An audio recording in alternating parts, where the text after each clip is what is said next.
C'est pas des poules, pourquoi leur donner de la crème?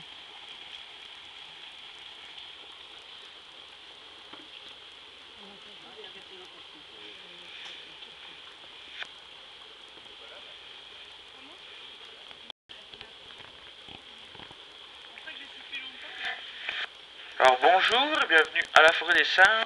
Vous m'entendez bien déjà? Oui. Donc pour ceux qui participeraient au quiz, je vous rappelle que vous pouvez gagner un petit macaque de barbarie comme celui-là, en peluche évidemment, si vous avez la chance d'être tiré au sort. Alors pour cela, n'oubliez pas de remettre la partie détachable de votre bulletin dans l'urne que vous trouverez dans notre boutique de souvenirs.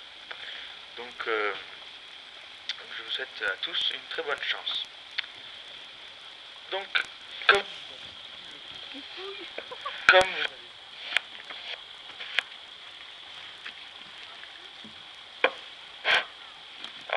vous avez pu le voir, donc ces singes ne mangent pas que du popcorn, hein, heureusement, pour eux d'ailleurs, j'ai envie de dire.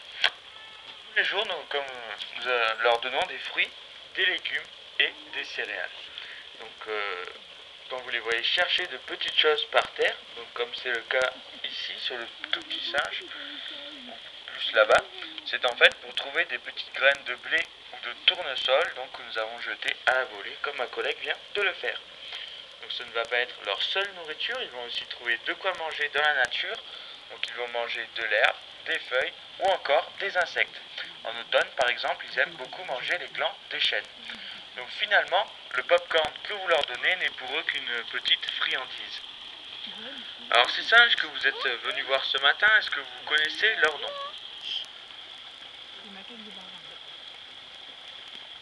Non, personne. Donc ce sont des macaques de Barbarie, aussi appelés magots.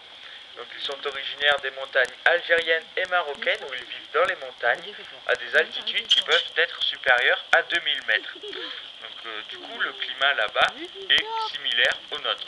C'est pourquoi les singes vont pouvoir vivre dehors toute l'année. Donc pour cela ils ont développé des adaptations. Alors ça tombe bien, j'ai un tout jeune bébé donc, de cette année. Alors à votre avis, à quelle saison est-ce qu'il est né?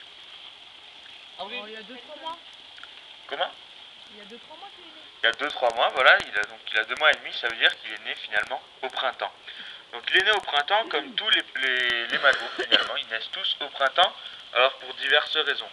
Déjà pour la température qui est beaucoup plus clémente, ensuite pour l'abondance de nourriture, donc, puisque c'est la saison du renouveau, donc la mère va pouvoir bien se nourrir et ainsi produire un lait qui est riche, et aussi il va pouvoir bien grandir pour pouvoir affronter son premier hiver. Il va déjà être sevré, puisqu'ils sont sevrés à 6 mois, donc 6 mois après le printemps, c'est pas tout à fait l'hiver encore, et il va pouvoir avoir un pelage assez conséquent pour pouvoir affronter son premier hiver.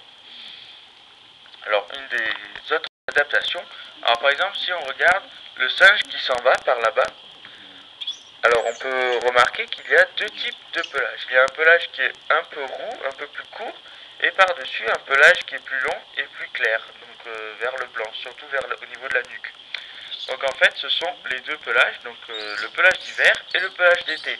Donc il y a une mue qui a lieu au printemps, donc où ils vont perdre ce gros pelage pour avoir un pelage donc plus fin qui leur permettra de mieux affronter les températures assez chaudes de l'été. Bon, même si c'est pas trop le cas aujourd'hui.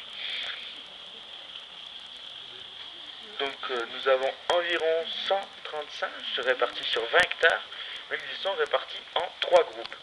Chaque groupe vit sur un espace vital qui est composé de 3 éléments essentiels.